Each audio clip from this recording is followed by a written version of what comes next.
রবিবার প্রায় box office collection হয়েছে ৫৭ কোটি টাকার মতো, এমনটাই কিন্তু অফিসিয়াল আপডেট শোনা যাচ্ছে। শুধু তাই নয়, এখানেই থেমে থাকেনি বর্ডার 2 এর বক্স অফিস কালেকশনের জয়রথ। সোমবার 26 জানুয়ারি হলিডে হবার কারণে সেই দিনও কিন্তু মানুষজন উৎসাহ উদ্দীপনা নিয়ে সিনেমাটা দেখেছে এবং আরও একটি ৫০ কোটি প্লাস বক্স অফিস কালেকশন আসতে চলেছে।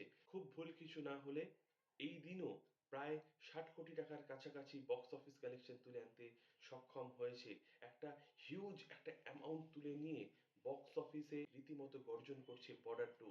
প্রডিউসার ডিরেক্টররা প্রত্যেকেই খুশি এবং মেকার্সরা ইতিমধ্যে পরিকল্পনা করছেন বর্ডার 3 এর জন্য। এই সিকুয়েল কবে আসবে সেটা কিন্তু অনেক দূরের একটা সিদ্ধান্ত, কিন্তু পরবর্তী সিকুয়েলের কথা মেকার্সদের মাথায় রয়েছে শুধুমাত্র এই ধুন্ধুমার বক্স অফিস সাফল্যের জন্য। ৪ দিনে, মাত্র ৪ দিনে ১২৯ কোটি টাকার কাছাকাছি বক্স অফিস তুলে নিয়েছে। এখনো এটি লম্বা রেসের ঘোড়া, এমনটাই মনে করছেন এক্সপার্টরা।